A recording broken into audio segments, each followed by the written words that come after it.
وسلام على عباده الذين اصطفى خصوصا على سيدنا محمد المبعوث إلينا بشيرا ونذيرا وداعيا إلى الله بإذنه وسراجا وقمرا منيرا صلى الله تعالى عليه وعلى آله وصحبه وسلم تسليما كثيرا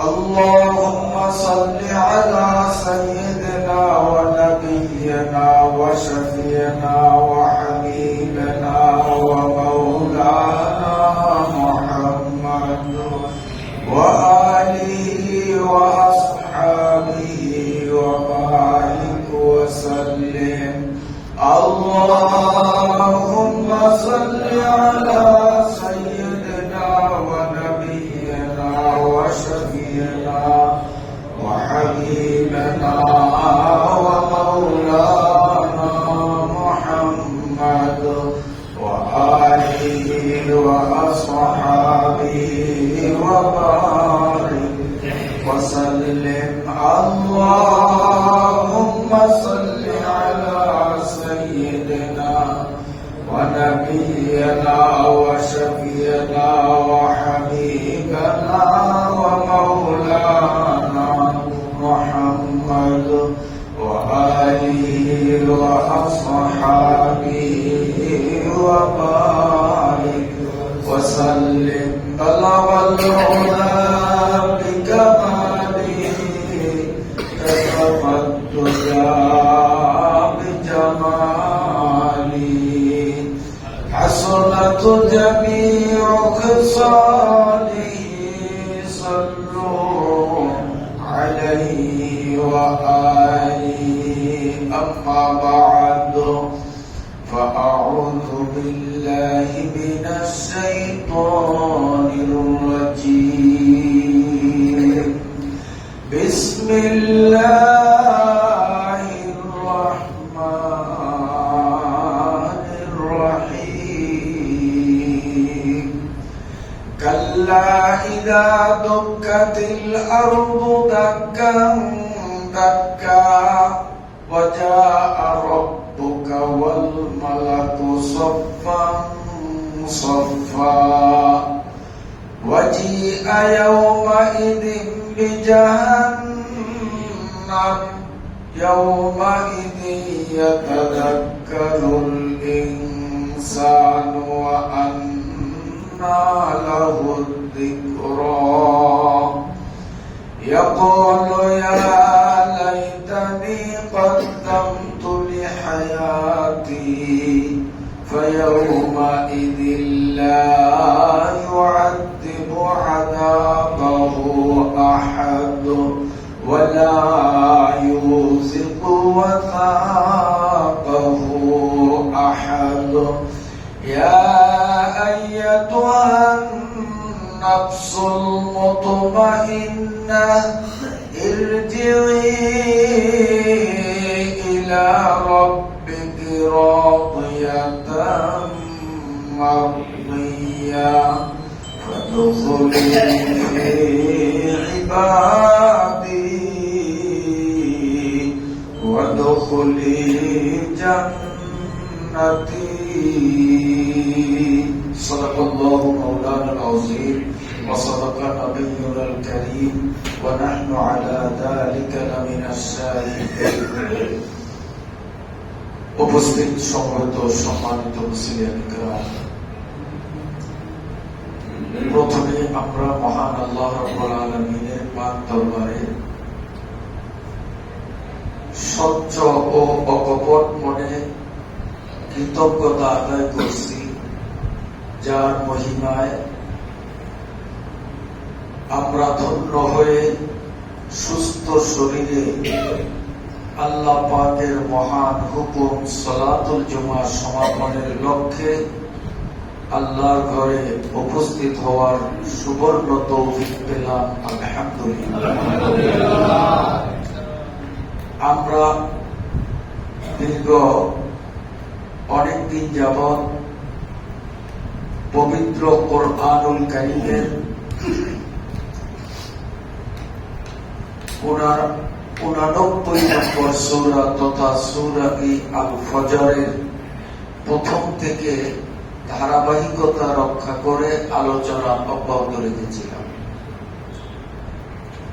আল্লাহর মহিমায় আশা করা যায় আজ আলোচ্য সূরাটি শেষ করে তার পূর্ববর্তী সূরাত আল গাশিয়া শুরু করার ইচ্ছে আমাদের আছে।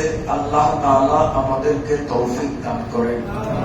কোরআনের মর্মবাণী যথার্থ উপলব্ধি করত কোরআন ভিত্তিক জীবন গড়ার শতভাগ তৌফিক আল্লাহ আমাকে সকল মুসলিম উম্মাহকে দান করুন।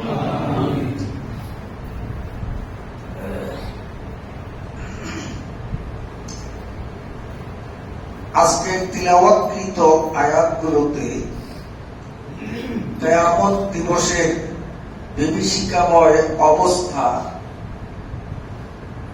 মুমিন এবং কাফেরদের শেষ পরিণতি কি হবে তার যৎকিঞ্চিৎ সংক্ষিপ্ত বিবরণ উপস্থাপিত হয়েছে। এর পূর্ববর্তী সূরাত আল গাশিয়া একই বিষয় ভিত্তিক, সেই সূরাটিও ফার্স্ট টু লাস্ট কিয়ামতের বিভীষিকাময় অবস্থার সংক্ষিপ্ত বিবরণ, পাশাপাশি কাফেরদের ভয়াবহ পরিণাম এবং মুমিনদের সুন্দর আরামদায়ক পরিণামের বিবরণও সেই সূরাটি করা হয়েছে। আল্লাহ তাআলা ইরশাদ করেন, কাল্লা ইযা দুক্কাতিল আরদু দাক্কান দাক্কা। কিয়ামত সংগঠিত হওয়ার পূর্ব মুহূর্তে অনেকগুলো ছোট বড় নিদর্শন বা আলামত পরিলক্ষিত হবে। ছোট ছোট আলামত গুলো অনেক আগে থেকে বাস্তবে আসবে, কিন্তু উল্লেখযোগ্য ও ভয়াবহ মারাত্মক ধরনের আলামত গুলো প্রকাশ পাবে কিয়ামত যখন অতি সন্নিকটে হয়। তখন ছোটখাটো আলামত গুলি অনেকটাই সমাজে প্রকাশ পেয়েছে। যেমন উদাহরণত বলতে পারি, রাসূলুল্লাহ সাল্লাল্লাহু আলাইহি ওয়াসাল্লাম কিয়ামতের আলামত বর্ণনা করতে গিয়ে বলেছেন, কিয়ামতের পূর্বে এমন একটা সময় আসবে যখন সমাজের নারীরা কাপড় পরেও বিবস্ত্র থাকবে। নিসাউন কাসিয়াতুন আরিয়াতুন মাইলাতুন মুমিলাত। কাপড় পরবে বটে, তা সত্ত্বেও তারা বিবস্ত্র, উলঙ্গ। এর দুটি অর্থ। এমন মসৃণ হালকা পাতলা কাপড় পরবে যে কাপড়ের এই পাশ থেকে কাপড়ের ওপাশে কি রয়েছে বাহির থেকে পর্যন্ত সবকিছু দেখা যাবে। কিংবা এ অর্থ হতে পারে তারা কাপড় এমন ভাবে পরিধান করবে যে কাপড় পরিধানের পরেও সরাসরি প্রত্যক্ষভাবে তাহাদের দেহের সৌন্দর্যতা মানুষের চোখের সামনে পরিস্ফুট হয়ে যাবে। বর্তমানে এগুলো আমাদের সমাজে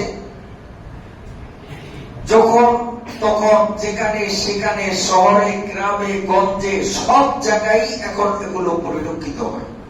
কিন্তু নবীজিরা বলে ছিল না, ভবিষ্যৎবাণী করে গেছেন, সেই সময়টা এখন এসে গেছে। মাইলাতুন মুমিলা, তারা নারীরা নিজেরাও পর পুরুষের প্রতি আকৃষ্ট হবে এবং নিজের চলন ভঙ্গি এবং পোশাক আশাক ভূষণের মাধ্যমে পর পুরুষকেও নিজের দিকে আকৃষ্ট করবে। ঠিক সেই আলামতটি এখন সমাজে যেখানে সেখানে যত্রে তত্রেই দেখা যায়। নবী আলাইহিস সালাম কিয়ামতের আলামত বর্ণনা করতে গিয়ে আরো বলেছেন, মাসাজিদুহুম আমিরাত ওয়া হিয়া খারাবুন আনিল হুদা। নবীজি বলেন, কিয়ামতের পূর্বে এমন একটা সময়কাল আসবে যখন প্রতিযোগিতা করে কে কার মসজিদকে কত সৌন্দর্যমণ্ডিত করতে পারে। সব মসজিদগুলো হবে সুদর্শন, দেখলে চক্ষু জুড়িয়ে যাবে। টাইলস, মোজাইক, বিভিন্ন রকমের কারুকার্য খচিত, এসি, আরামের সব কিছু থাকবে। ওয়াহিয়া খারাবুন আনিল হুদা, মসজিদ পাকা হবে বটে কিন্তু মুসল্লি হবে কাঁচা। হিদায়েত শূন্য হবে মুসল্লি, মুসল্লিদের অন্তরে হিদায়েত থাকবে না, ধর্মের গুরুত্ব থাকবে না। বর্তমানে এটিও একেবারে গভীর গ্রাম থেকে নিয়ে রাজধানী পর্যন্ত যেখানেই আমরা নজর দেই সব জায়গায় এই আলামত এখন প্রকাশ পেয়েছে। এভাবে রাসূল সাল্লাল্লাহু আলাইহি ওয়াসাল্লাম কিয়ামতের ছোট ছোট যতগুলো আলামতের ভবিষ্যৎবাণী করে গেছেন তা অনেক অংশেই বর্তমানে সেগুলো আত্মপ্রকাশ করেছে। কিয়ামতের বড় বড় আলামত সম্পর্কে নবীজি ভবিষ্যৎবাণী করে গেছেন। সেই বড় সব আলামতগুলির মধ্য হতে একটি আলামতের বিবরণ স্বয়ং আল্লাহ রাব্বুল আলামিন আজকে আমাদের তিলাওয়াতকৃত আয়াতে উপস্থাপন করেছেন। কাল্লা ইদা দুক্কাতিল আরদু দাক্কান দাক্কা। সাবধান ওগো, কিয়ামতের পূর্বে এমন একটি মুহূর্ত আসবে যখন সারা পৃথিবী কম্পমান হবে, বারবার প্রকম্পিত হবে, ভূমিকম্প একের পরে এক মারাত্মক ধরনের ভূমিকম্প হবে যে ভূপৃষ্ঠে কোন মানুষ স্থিরতার সাথে থাকবে এমন সুযোগ থাকবে না। বর্তমানে কোথাও এমন ভূকম্প হয় যা অনেকটা আমরা অনুমানও করতে পারি না। কখনো কোন মতে একটু অনুমিত হয় বটে কিন্তু ক্ষয়ক্ষতি কিচ্ছু হয় না। আবার কোথায়ও ক্ষয়ক্ষতিও হয়। যেমন সম্প্রতি ভেনেজুয়েলায় কি ঘটেছে আমরা সচেতন ব্যক্তি হিসেবে সকলেই জানি। বিশাল বিশাল ভবন সমূহ মাটির সাথে একাকার হয়ে গেছে। মানুষ পাগলের মতো ছুটোছুটি করতেছে, মাথা গুজাবার মতো, আত্মরক্ষা করার মতো কোন ঠাই পাওয়ার মতো জায়গা খুঁজে পাওয়া যায় না। কিন্তু কিয়ামতের আগে এই অঞ্চল ভিত্তিক বা বর্তমানে যা হয় তা নয়, একজোটে গোটা পৃথিবী স্পন্দিত হবে, থরথর করে কাঁপতে থাকবে। সমস্ত মানুষগুলো পাগলের মতো ছুটাছুটি করতে থাকবে। আসলে মানুষগুলো পাগল নয়, কিন্তু এই ভূকম্পের প্রচন্ডতায় মানুষগুলো পাগল সদৃশ সেজে যাবে। এই ভূকম্প কেন হবে এত বড়? সারা বিশ্বব্যাপী একযোগে মহাভূমিকম্প হওয়ার পেছনে কারণ কি?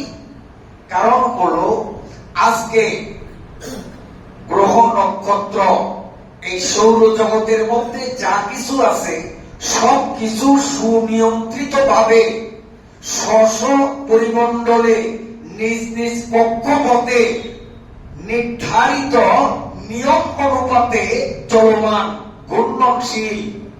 একটার সাথে আরেকটার কোন সাংঘর্ষিকতা হওয়ার কোন সুযোগ নেই, কেননা এগুলোর মাঝখানে এক বিশাল শক্তি কার্যরত রয়েছে, যে শক্তিটাকে বলা হয় মাধ্যাকর্ষণ শক্তি।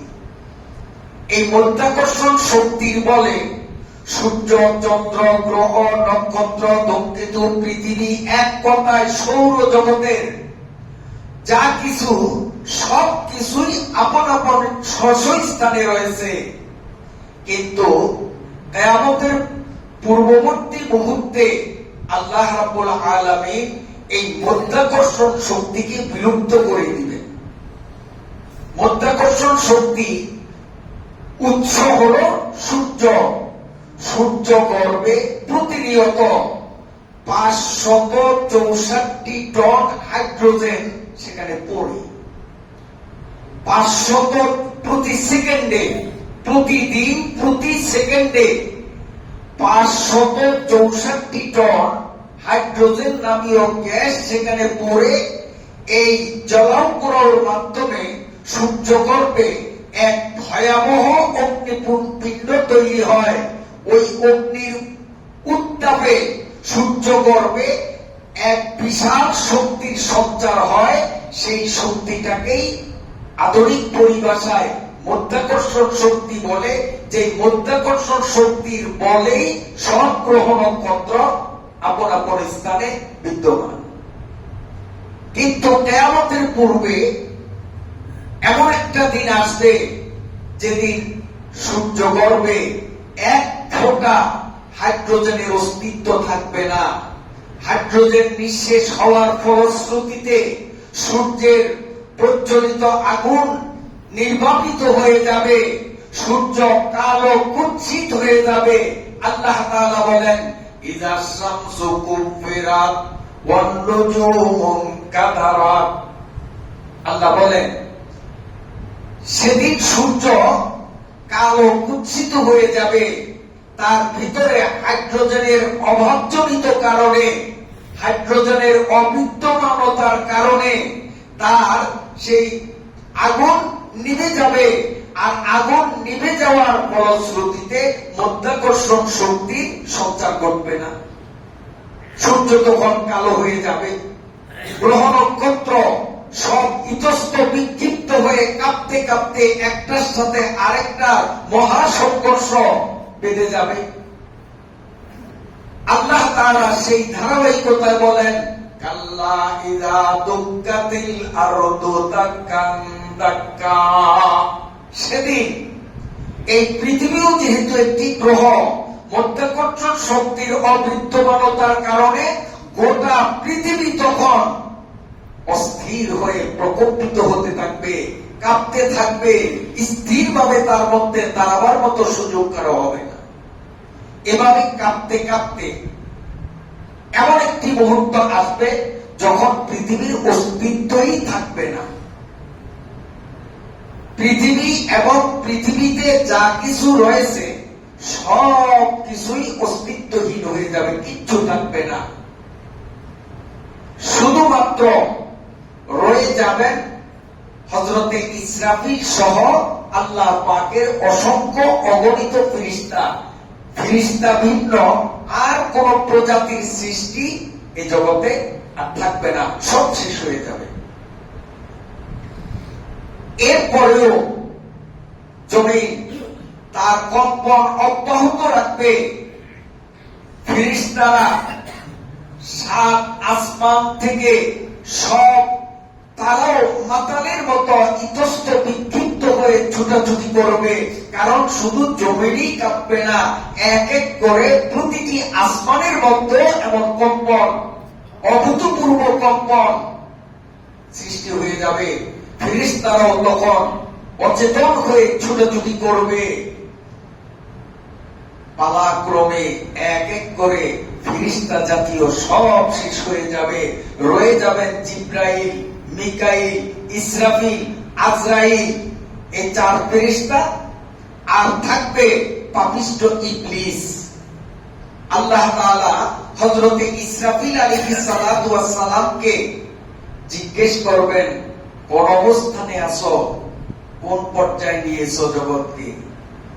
ইসরাফিল আলাইহিস সালাম জবাবে বলবেন, আল্লাহ আপনি তো সব জানেন, প্রত্যক্ষভাবে সব দেখছেন, তারপরেও যখন আমার থেকে জানতে চান, আল্লাহ আমরা চারজন ফেরেশতা আর পাপিষ্ঠ ইবলিস ভিন্ন, আপনার জগতে আর কেউ বেঁচে নেই, সব শেষ হয়ে গেছে। আল্লাহ রাব্বুল আলামিন বলবেন, তুমি বাঁশি বাজাতে থাকো, বাঁশি বন্ধ করবে না। তিনি যখন সিঙ্গার ফুৎকার আরো জোরে সুরে দিতে থাকবেন, যার কারণে আসমান জমিন গ্রহ নক্ষত্র সব কিছু বিশাল তুফানের মধ্যে, বড় নদীর মাঝে ছোট্ট ডিঙ্গি নৌকার যে অবস্থা হয়, গোটা সৃষ্টি জগৎটার অবস্থা ঠিক অনুরূপ হবে। এভাবে চলতে চলতে জিব্রাইল, মিকাইল, ইসরাফিল তিন ফেরেশতারও মৃত্যু হয়ে যাবে। থাকবে শুধু হযরতে ইসরাফিল আর থাকবে ইবলিস। আল্লাহ তাআলা বলবেন, তোমার বাঁশি এখনো বন্ধ করতে পারবে না, চালাতে থাকো। বাঁশির আওয়াজ এতটাই প্রকট হবে, এতটাই দুর্বিষহ হবে যে সেই বাঁশির আওয়াজ সইতে না পেরে সর্বশেষ পাপিষ্ঠ ইবলিসেরও মরণ হবে। থাকবেন শুধু হযরতে ইসরাফিল আলাইহিস সালাম আর তার হাতের বাঁশি, আর কিচ্ছু নেই। আল্লাহ তাআলা বলবেন, ইসরাফিল এখনো তুমি চুপ করতে পারবে না, তোমার বাঁশি বাজানো অব্যাহত রাখো। হযরতে ইসরাফিল তার সর্বশক্তি প্রয়োগ করে যখন প্রবল বেগে যখন বাঁশিতে ফুৎকার মারতে থাকবেন, অবস্থা এতটাই বেগতিক হবে যে ওই আওয়াজ সইতে না পারে স্বয়ং ইসরাফিল আলাইহিস সালাম তিনিও নিঃশেষ হয়ে যাবেন। এমনকি যে বাঁশির আওয়াজে সবকিছু লণ্ডভণ্ড করলো, সেই বাঁশিও নিজের অস্তিত্ব হারিয়ে ফেলবে। কুল্লু মান আলাইহা ফান, কুল্লু মান আলাইহা ফান, ওয়া ইয়াবকা ওয়াজহু রাব্বিকা যুল জালালি ওয়াল ইকরাম। মহা পরাক্রমশালী সত্তা আল্লাহ রাব্বুল আলামিন ব্যতীত আর কিচ্ছু থাকবে না, সব কিছু নিঃশেষ হয়ে যাবে। সব কিছু নিঃশেষ হয়ে যাওয়ার পর আল্লাহর যতদিন ইচ্ছা ততদিন তিনি এভাবে রাখবেন। এরপরে তিনি এই পৃথিবীটাকে সমতল ভাবে তৈরি করবেন। কিভাবে করবেন? হযরতে আবু হুরায়রা রাদিয়াল্লাহু তাআলা আনহু কর্তৃক বর্ণিত এক দীর্ঘ হাদিসের সার সংক্ষেপ। বর্তমান পৃথিবীতে যত জায়গায় মসজিদ, মাদ্রাসা, হক্কানি পীরের খানকা, ওয়াজ মাহফিলের স্থান, এক কথায় নেক কাজ পৃথিবীর যে যে অংশে হচ্ছে, এই অংশের মাটিগুলোকে সর্বপ্রথম আল্লাহ রাব্বুল আলামিন তৈরি করবেন। মাদ্রাসার মাটি, মসজিদের মাটি, ওয়াজ মাহফিলের মাঠের সেই মাটি, এগুলাকে আল্লাহ সর্বপ্রথম তৈরি করবেন। তৈরি করার পর আল্লাহ রাব্বুল আলামিনের আরশের ডান পাশে এই মাটিগুলোকে জড়ো করবেন। বর্তমান দুনিয়ায় যেখানে জিনা, ব্যভিচার, মদ, জুয়া, এই ধরনের পাপ কার্য অহরহ সংঘটিত হয়, এই পাপের স্থানের মাটিগুলোকে দ্বিতীয় ধাপে আল্লাহ তৈরি করে আল্লাহ পাকের আরশের বাম পাশে একত্রিত করবে। নেক কাজের স্থানের মাটিগুলো আল্লাহর আরশের ডান পাশে, আর পাপ কাজ করার স্থানের মাটিগুলো সব একত্রিত করবেন আরশের বাম পাশে। এরপরে এই দুই মাটিকে আল্লাহ তাআলা তার কুদরত প্রয়োগ করে সমতল রুটির মতো প্লেন পৃথিবীটাকে বানাবে। আরশের ডান পাশের মাটিগুলো সমতল হয়ে যাবে, আরশের বাম পাশের মাটিগুলো সমতল হয়ে যাবে। পরওয়ারদিগার আলম বলেন, ওয়াজা রাব্বুকা ওয়াল মালাকু সাফফান সাফফা وجيء يومئذ بجهنم يومئذ يتذكر الإنسان وأنى له الذكرى। দুই দিকের মাটি সমতল হয়ে যখন পৃথিবীটা নির্মিত হবে, আল্লাহ রাব্বুল আলামিন জাহান্নামকে আরশের বাম পাশে পাপের স্থানের মাটি দিয়ে যে জমি বানালেন, ওই জমিনের উপরে আল্লাহ তাআলা জাহান্নামকে স্থাপন করবেন। গত সপ্তাহেও আমরা বলেছিলাম 70,000 শিকল দিয়ে জাহান্নামকে বাঁধা হবে। প্রতিটা শিকল 70,000 ফেরেশতা ধরে টানা হেঁচড়া করতে করতে জাহান্নামকে হাসরের মাঠে অর্থাৎ আল্লাহর আরশের বাম পাশে পাপের স্থানের মাটি সমতল করা হয়েছে, ওই জায়গার উপরে জাহান্নামকে প্রতিষ্ঠিত করা হবে।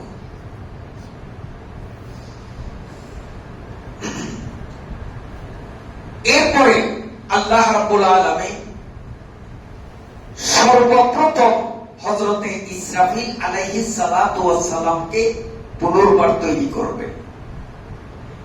এরপরে দ্বিতীয় ধাপে আল্লাহ রাব্বুল আলামিন বাঁশিটাকে তৈরি করবেন। বাঁশিটা তার হাতে দিয়ে বলবেন, তুমি আবার ফুৎকার দাও। হযরতে ইসরাফিল যখন বাঁশি হাতে নিয়ে ফু দিতে আরম্ভ করবেন, বাঁশিতে যখন ফু চলতে থাকবে, তখন আল্লাহ পাকের আরশের দুই দিক থেকে কালো রঙের দুইটা মেঘ এভাবে মুখামুখি আসতে থাকবে।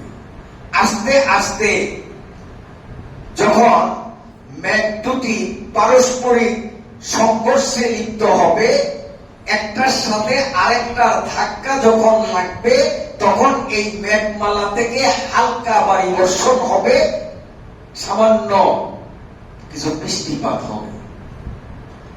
এই বৃষ্টির পানি ছোঁয়া নবনির্মিত জমিনের পৃষ্ঠদেশে যখন লাগবে, আবার আল্লাহ কোরআন শরীফে সূরা ইয়াসিনের মধ্যে বলেন,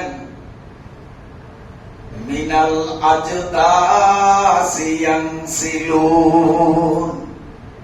এই নবনির্মিত মাটিতে হালকা মসৃণ বৃষ্টির ছোঁয়া লাগিবা মাত্র আদম থেকে নিয়ে কিয়ামত পর্যন্ত, পৃথিবীর শেষ মুহূর্ত পর্যন্ত এই পৃথিবীতে যতটা মানুষ জন্ম নিয়েছে, প্রতিটি মানুষ মাটি গর্ভ থেকে মাথা ঠেলা দিয়ে সব উঠে সেখানে দাঁড়াবে। যেভাবে বীজ মাটিতে বপন করলে তা নরম হয়ে ফুলে ফেটে অঙ্কুরিত হয়ে মাটি ভেদ করে মাথা চারা দিয়ে ওঠে, সমস্ত মানুষ আমি আপনি সব সেখানে আমরা করব। আল্লাহ তাআলা বলেন, ওয়াজাআ রাব্বুকা ওয়াল মালাকু সাফফান সাফফা। সেদিন শুধু মানুষরাই উঠবে তা নয়, আল্লাহ তাআলা নতুন করে ফেরেশতা প্রজাতিকে তৈরি করলে এই ফেরেশতারাও আল্লাহর আরশের সামনে সারিবদ্ধ হয়ে কাতারে কাতারে লাইনে লাইনে দাঁড়িয়ে যাবে। ইয়াউমাইযি ইয়াতাযাক্কারুল ইনসানু ওয়া আন্না লাহু যিকরা। সেদিন জাহান্নামের তর্জন গর্জন বিভীষিকাময় অবস্থা প্রত্যক্ষভাবে দেখে কাফের মুমিন নেককার বদকার নির্বিশেষে প্রতিটি মানুষ সেদিন তারা বিশ্বাস করবে, আসলে তো যা শুনেছি দুনিয়াতে সবই তো বাস্তব। তারা ঈমান আনবে। আল্লাহ বলেন, আন্না লাহুল যিকরা। এই ঈমান ফলপ্রসূ হবে না, ওই ঈমান 1 পয়সারও মূল্য থাকবে না। হাসরের মাঠে জাহান্নাম দেখে জাহান্নামের উপরে ঈমান আনবে, সেই ঈমান ফলপ্রসূ ঈমান হবে না, সেই ঈমান আল্লাহর কাছে গ্রহণযোগ্য নির্ভরযোগ্য ঈমান হবে না। ওই ঈমানের কোনো ভ্যালু নেই, কারণ ঈমানের স্থান হলো এই পৃথিবী। আর দুনিয়া মাজরাতুল আখিরাহ, ঈমানের স্থান হলো এই পৃথিবী। না দেখে বিশ্বাস করা, এর নাম হলো ঈমান। এরপরে প্রশ্ন আসতে পারে যে হাসরের মাঠে মুমিন কাফের নির্বিশেষে সব মানুষগুলো যখন উঠবে, আর কাফেররাও সেদিন জাহান্নাম দেখে ঈমান আনয়ন করবে, উপদেশ গ্রহণ করবে, তাদের পরিণতিটা কেমন হবে? তো আল্লাহ তাআলা বলেন তাদের পরিণতি কেমন হবে আমার ভাষায় তোমরা শোনো। আল্লাহ বলেন ইয়াকুলু ইয়া লাইতানি কাদ্দামতু লিহায়াতি, তারা আক্ষেপ করবে, আফসোস করবে, আর বলবে ইয়া লাইতানি আহা আহা কাদ্দামতু লিহায়াতি, আমার পার্থিব জীবন থাকাকালীন আজকের জন্য আমি কোন পাথেও কেন সঞ্চয় করলাম না?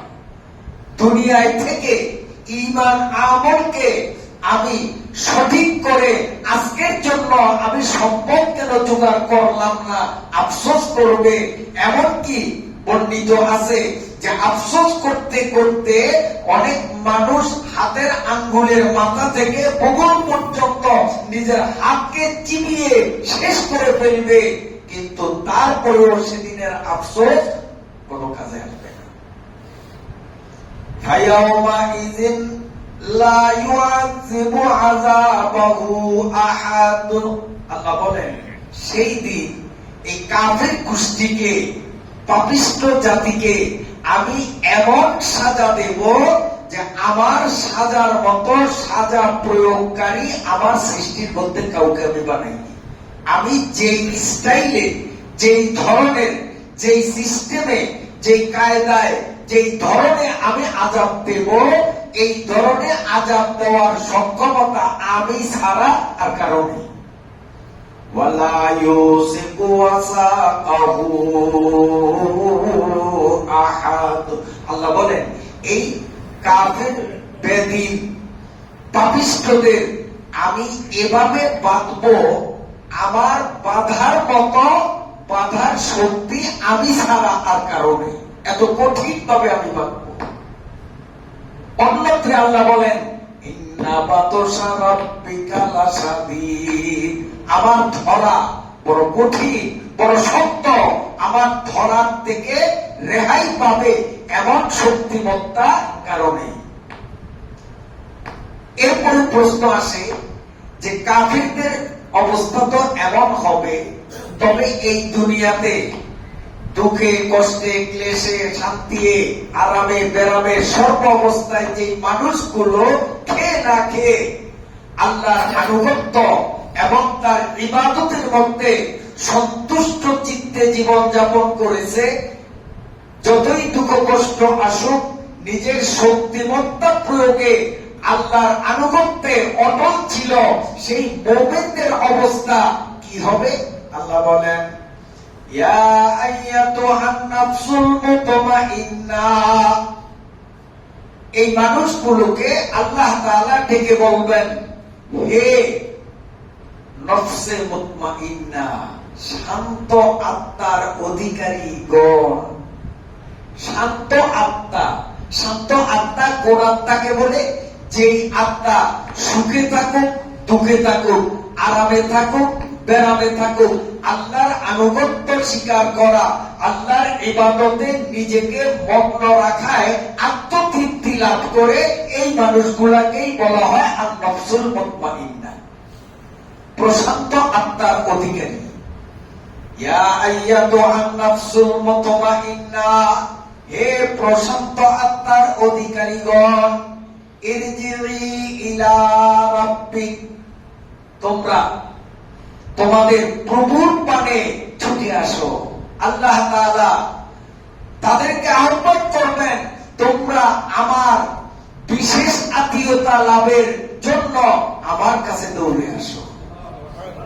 সব মানুষগুলো তখন হাসরের ময়দানে ইতস্ত বিক্ষিপ্ত থাকা সত্ত্বেও এই আহ্বানে সাড়া দিয়ে মানুষগুলো আল্লাহ রাব্বুল আলামিনের আরশের ডান পাশে এই মসজিদ, মাদ্রাসা, ওয়াজ মাহফিলের মাটিকে সমতল করে যে মাঠ তৈরি করা হবে, ওই মাঠের উপরে একটা গেস্ট হাউস আল্লাহ তৈরি করবেন, অতিথিশালা, মেহমানখানা তৈরি করবেন। এই মানুষগুলো ছুটে সব ওই মেহমানখানার মধ্যে গিয়ে জড়ো হবে।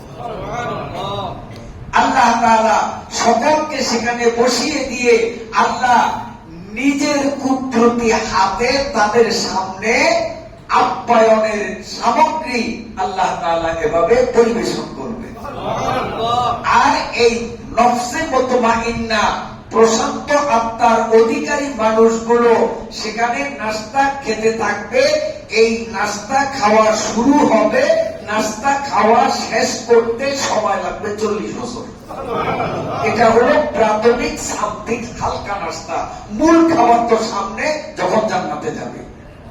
ওয়াদখুলি জান্নাতি আয়াতের প্রান্তে সময় নেই।